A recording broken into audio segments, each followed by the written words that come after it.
Hi, I'm Amanda from Healthy Solutions, and today I'll be sharing with you how to create an aromatherapy pouch in two different ways so that you can provide this to the residents in your assisted living or memory care unit.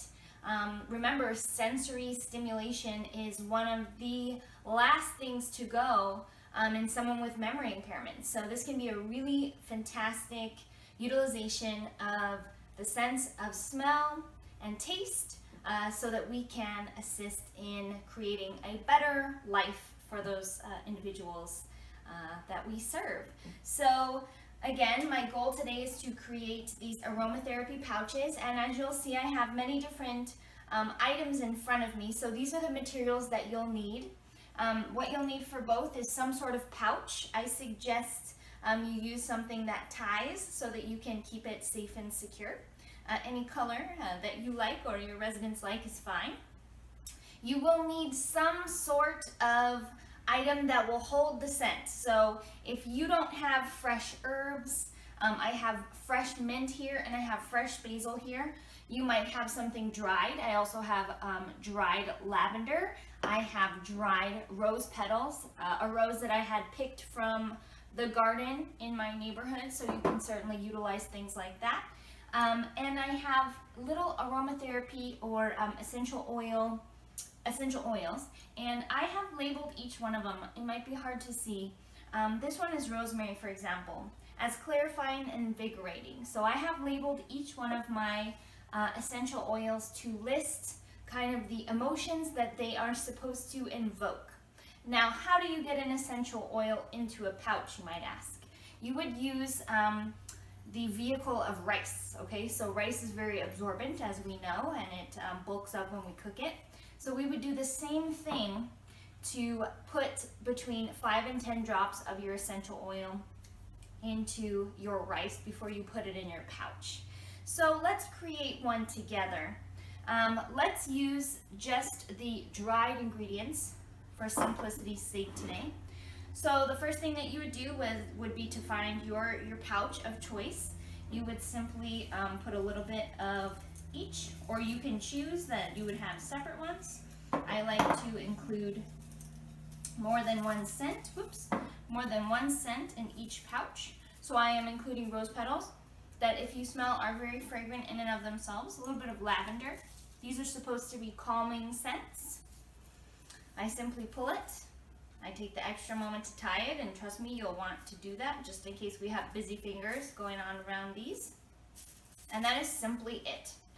If you are creating this in your nursing facility, it might be a good idea to list someone's name. It also might be a great idea for you to utilize these types of items when a resident is becoming showing symptoms of unrest and feeling a little bit uncomfortable. So you might pass around these types of tools so they can simply smell and hold. This might be something that they can hold in their hands while they're sitting in a common area. It's really up to you how to utilize them. You can also keep them in the residents' rooms, but we see a lot of the agitation, out in public when they are interacting with other residents. So again, this was creating aromatherapy pouches. Let me quickly show you how you would do this for fresh herbs. You can do this in a slightly different way.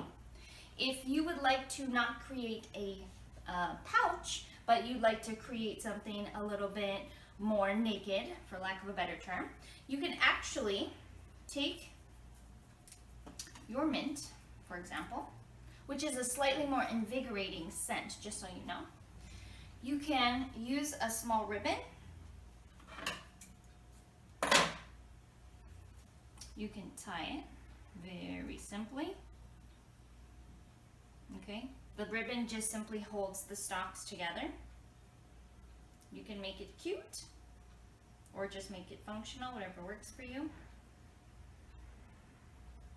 And this would be another great opportunity for you to hand this to a resident at the right time. Maybe it's a morning activity, maybe it's before morning exercise, and you want to invigorate the crowd.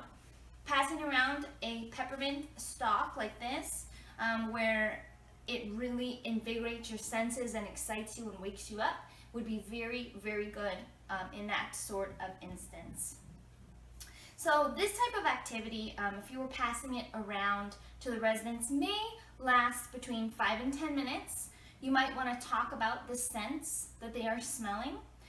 If you have many different types of sachet pouches or different herbs to pass around, you might say, what does this one smell like? You can even walk around to each resident in a circle or in a common area and have them individually smell. You can make this more of an individualistic activity, so everyone has that chance to talk about it. You can also say, hey, what does this scent remind you of? You'd be surprised what some of our residents with Alzheimer's and dementia are able to remember when they smell these really invigorating scents. Any participants are really appropriate for this type of activity. If you have a lower functioning resident who's nonverbal, just the simple idea of sharing the scent with them could enhance their life. It could be one of the only sensory inputs that they are able to receive that day. So it's very important for us to utilize these types of sensory stimulation. And in one of our next videos, we'll talk about tactile stimulation for those lower functioning residents that we find either at home with caregivers or in Alzheimer's or dementia units of a facility. So we are working on both our kind of emotional state, if we're talking about the domain that this falls under, hopefully social as well. We are working with the group in that social sense. So these are fantastic tools, again, aromatherapy pouch or sachet, to utilize with residents with dementia or Alzheimer's. Thank you so much for spending time with me. Again, I'm Amanda from Healthy Solutions.